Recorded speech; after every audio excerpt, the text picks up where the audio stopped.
Коротка зупинка в горах.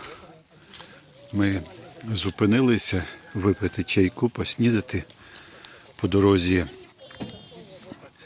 до Святої Катерини. Пальми, лежанки, чай і гори навколо. Гори дуже великі. Кажуть, коли тут інколи випадають дощі, то водії бояться виїжджати, навіть закриваються всі дороги, бо коли вода, земля її не приймає, бо це каміння і тут великі повені відбуваються. Сюди можна їхати і на Табу, на Ізраїль, на Каїр. Можна їхати і в інші місця.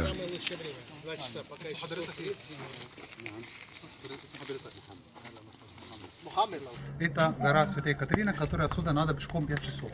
А эти гора, где находится маленькая церковь, называется церковь император Justinian, сын Святой Елены, который приказал строить монастырь Святой Катерины. Если замечаем правильно, у нас хорошее зрение, тогда можем посмотреть крест.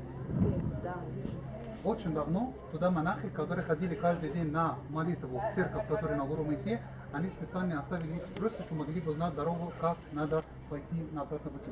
Из-за этого найти почти, если по глазам смотрите, каждые 100-200 метров есть крест.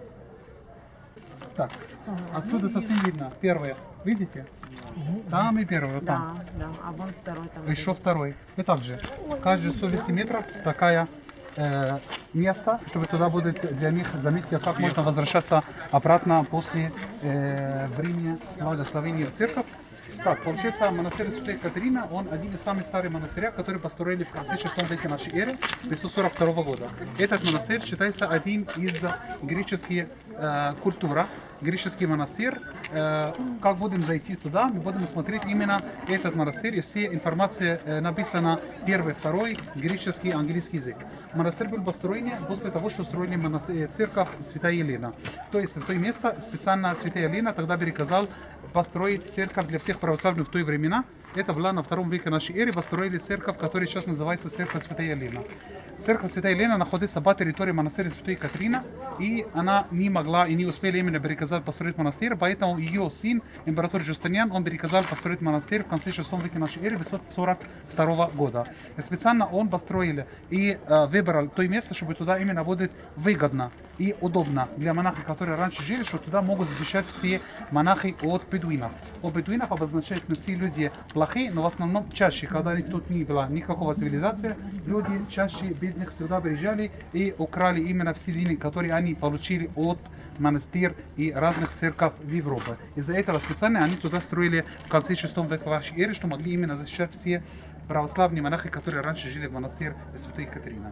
Эту историю, конечно, монастырь начала, когда они строили в конце 6 века нашей эры и назвали монастырь Преображения. Монастырь Преображения — это настоящее имя монастыря, который только в конце 9 веке нашей эры получил название монастыря Святой Катерины. То есть есть отношение между Святой Катериной и монастырем. Святая Катерина – одна из красивых наших девушек, которая родилась в 194 году. Город Северный Египта называется город Александрия, который в данный момент считается вторая столица Египта. В 194 году, то есть в конце 2 века нашей эры, родилась очень красивая девушка, настоящее имя Доротия. Доротия – это настоящее имя Святой Катерина.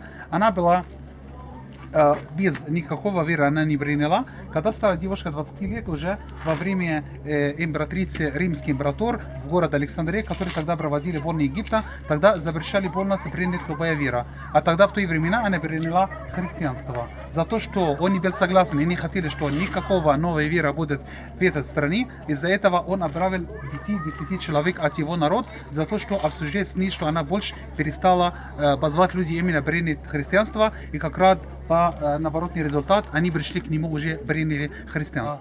В эту церковь увидим, как туда будем зайти, за то, что просто туда запрещают разговаривать, и тоже нельзя фотографироваться, поэтому лучше, чтобы просто посмотрели. Увидите 12 колонн. 6 направо и 6 налево. На каждом туда есть иконы одного монаха, который жили в те времена. Очень красивые иконы и самое главное преображение, которые будут посмотреть прямо на потолки. Очень красиво рисована туда святая Екатерина и другой еще иконы, огромная, большая Иисуса Христа. Еще есть это святая Екатерина, которую похоронили и до сих пор маленькая комната в церковь, которую туда уже запретили, к сожалению, в последние 3 года. И также издалека можете посмотреть мощи святой Екатерины, которые более-менее не запретили, а просто закрылись. То есть туда можно посмотреть, а расстояние где-то 1-2 метра, скажем. Можно туда также светиться и посмотреть издалека. Маленькая яшка, где стоит ее мощи святой Екатерина. Монахи также туда завершают полностью любой фотоаппарат и видео снимать, поэтому туда можно и посмотреть, и никакого фотографии не будет. По территории монастыря святой Екатерины будет также посмотреть музей иконы. Ведь иконы в этот музей около 5000 икон разных и несколько книжки разных языков: испанский, итальянский, французский, английский, арабский, русский, украинский. Также этот стоит вот это $2-3 билет отдельный для любой человек. Можно туда зайти, но он более-менее где-то пораньше закроется, около 12. Он будет на 2-м этаже. Также можете посмотреть, очень интересно. Я знаю, что все равно не будет понять то, что написано на арабском языке, но в основном за то, что понять, какое отношение между православными и мусульманами у нас в Египте давным-давно, будете посмотреть настоящие письма, которые писали наши пророк Мухаммед, и Мухаммед ни разу не приехал в Египте. Поэтому он отправил это через его народ, отправил это письмо на арабском языке и переказал все народ, именно мусульмане, что они должны защищать все православные монахи монастыря святой Екатерина. Это приказ, это письмо до сих пор стоит закрытое, очень красиво туда, и в этот музей иконы по территории монастыря святой Екатерины.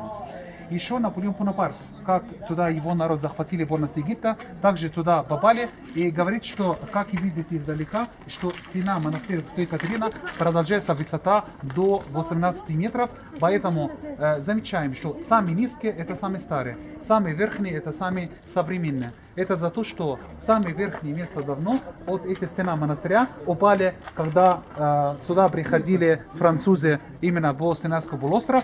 И как и видите, что самая современная стена, это то, которое они что более-менее выше строили, чтобы туда больше защищать монахи во время монастыря. Когда какой период? Самое последнее. Когда это какой? Последние 300 лет. Последние 300 лет. Несколько входов для монастыря есть. Все уже закрыты, кроме одного, который считается как вход и выход. Это тот вход, он очень узкий, поэтому будем аккуратно, когда будем зайти в монастырь. Еще очень интересно то, что которые придумали, когда строили монастырь святой Екатерина, что они делали какой-то как охране. То, что дают или не дают приказ именно и разрешение туда зайти, если какой-то человек чужой. Поэтому смотрите на какой деревянный ящик, верхний. Давным-давно деревянный ящик туда спускались и писали письмо кто и кому. Если разрешают, то открой дверь. Если не разрешают, то говорит, то нельзя. Поэтому оно идет как точка, где могут проверить, кто и что и кому. Из-за этого они строили 1, 2, 3. Где они живут, именно монахи в монастыря, они в этих домах еще за монастырем святой Екатерина, и будет совсем более-менее видно какие-то ступеньки. Самое главное, что будем смотреть в 2 значных местах, очень известных сегодня в нашем посещении, это колодец Моисея и необолимая купина. Необолимая купина раньше была открыта, сейчас уже закрылись из-за нарушения народ. Не скажу, кто именно, но в основном, чтобы туда нельзя трогать, трогаем. Нельзя оставлять, оставляем записки и так далее. Поэтому как-то они дали где-то расстояние на 2 метра и как раз уже строили маленький забор, чтобы туда люди могли смотреть, фотографироваться, также не запрещают, но в основном туда никому не дали уже трогать как раньше. А раньше могли просто трогать руками и фотографироваться. Место, когда пророк Моисей услышал Бога, ему приказали снимать обувь, чтобы ходить именно на часовню необолимая купина, которая она считается самое последнее место в церкви Святой Елены, с левой стороны, или можно сказать северной, то есть если по направлению. Пророка Моисея отсюда ходили, поднялся, получил 10 заповедей на гору Моисея. Еще, насчет ислама. В конце 9 века нашей эры был один человек честный, зовут Аль-Хаким ба-Амрилля. Это один, который приказал строить мечеть. У нас есть тут 2 мечети. эти две мечети, один строили прямо на самом горе, то есть возле церковь Протор Джустиниан, а вторая мечеть, которую уже построили в конце 9 века нашей эры, очень большая, очень огромная, давно закрытая, чтобы туда именно плохое очень состояние, никак никому не пускают. Все эти вещи можем посмотреть, классный вид после посещения, когда на эта панорама можем подниматься. Не обязательно до самого конца, а просто хотя бы, как все люди, метров 10. Время есть. Воду до сих пор в этот колодец, но в принципе никому не нужны эти воды, только стали как исторические памяти. Из-за этого мы будем посмотреть, где колодец Моисея, необолимая купина, это по территории в одном коридоре, в начале и конца. Церковь, самое главное, будем ходить 2 раза. Один раз, чтобы просто посмотреть нормально, выйти, смотреть колодец Моисея, необолимая купина. У кого-то будет желание, чтобы туда именно зайти на 2 этаже, где музей Святой Катерина, и дальше уже опять зайти в церковь для благословения, пока никого не будет, даже я точно тоже монахи нам не разрешают. Поэтому я буду вас задержать после посещения прямо здесь. Меня найдете, и дальше у вас будет время, если хотите туда на панораму, хотя я вас рекомендую туда фотографироваться, потому что классный вид, который нигде не увидите, как раз, что мы туда, конечно, не будем на гору Моисея, поэтому самое верх и самое высшее место, где можете посмотреть, это здесь, где пророк Евора, если гора. Как раз дорога, чтобы люди каждый день, каждую ночь, они пойдут пешком на гору Моисея, эту дорогу прямо, потом уже идет как кольцевая дорога, 7 километров туда, до самой верхней, где церковь и мечеть. Там каждый километр почти есть бедуины, есть народ живут. Эти верблюды, они их используют прямо как их транспорт, грузовых машин. То есть товар, кто хочет кушать, кто хочет пить, эти верблюды, они каждый день с их хозяек туда и обратно возят то, что угодно. Поэтому каждый километр почти есть место, где можно посидеть, одеяло, попить, покушать и даже поспать, когда именно пораньше люди пойдет дальше.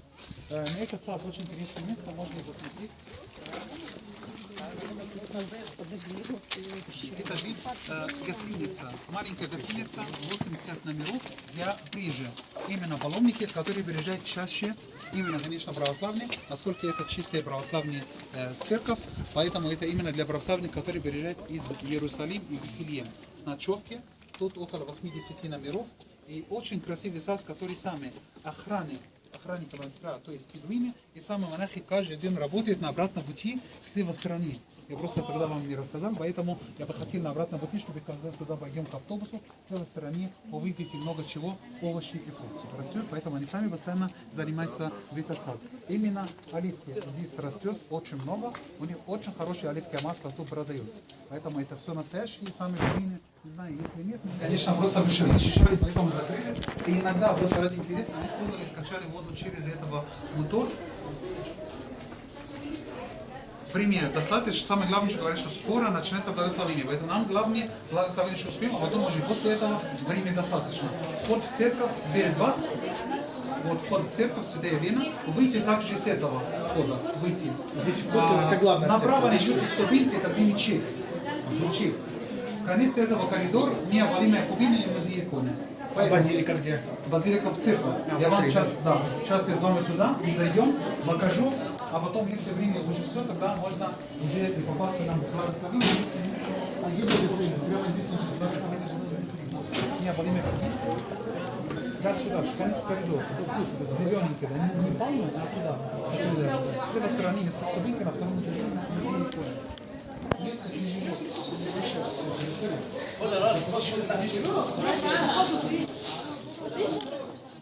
Место, где живут монахи, эти ступеньки, которые написано греческие буквы, видите, да? На каждой ступеньке есть какие-то буквы греческие. Из них, как по-русски, буква «З». Сейчас просто эти ребята сейчас уйдут туда и можете посмотреть уже дальше. Посмотрите. Видно, да? Вот одна буква такая, как буква «З», да, по-русски. Еще до мечети. А как мы можем саму мечеть посмотреть? Хотя бы, как он выглядит, да?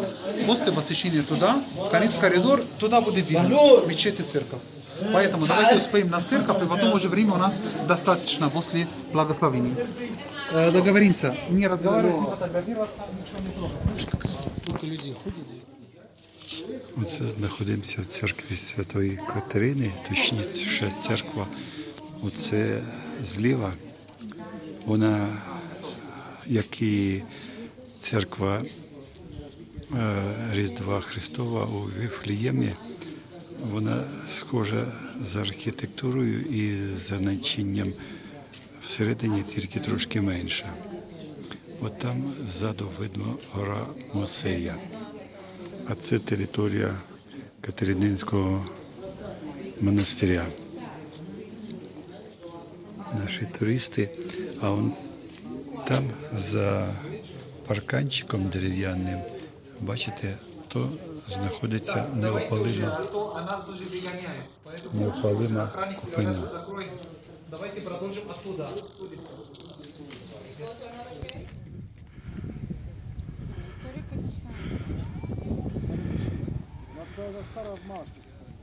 Монастир Святої Катерини.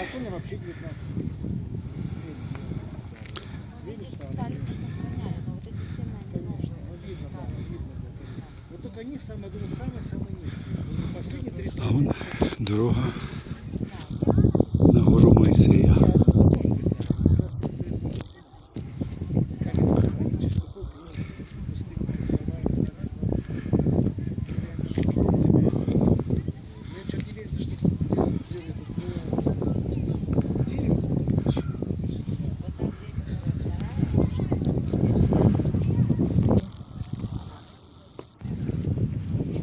Может, она старая, там 300 лет. А оце такий монастир Святої Катерини з гори. Правда, нас майже нікуди не пускають. Ми були в тій башті, яка посередині. І поруч зліва від башти знаходиться церква Святої Єлени. І далі того місця йти не можна. А тут, де зелень, і он видно такі вікна білі, там знаходиться готель на 80 місць для паломників. Вони приїжджають сюди з Єрусалима і поселяються, а потім рано вранці або пізно вночі проходять мимо монастиря і піднімаються на гору Мойсея. Гора Мойсея, там на самому вершечку видно хрест, якщо дуже наблизити.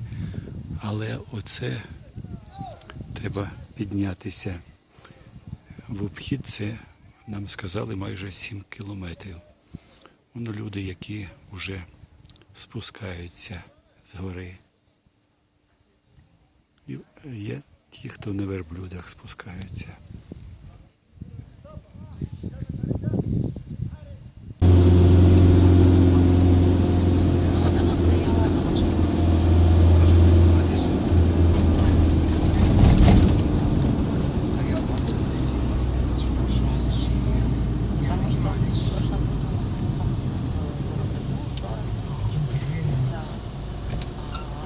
И все посмотрели, будь ласка,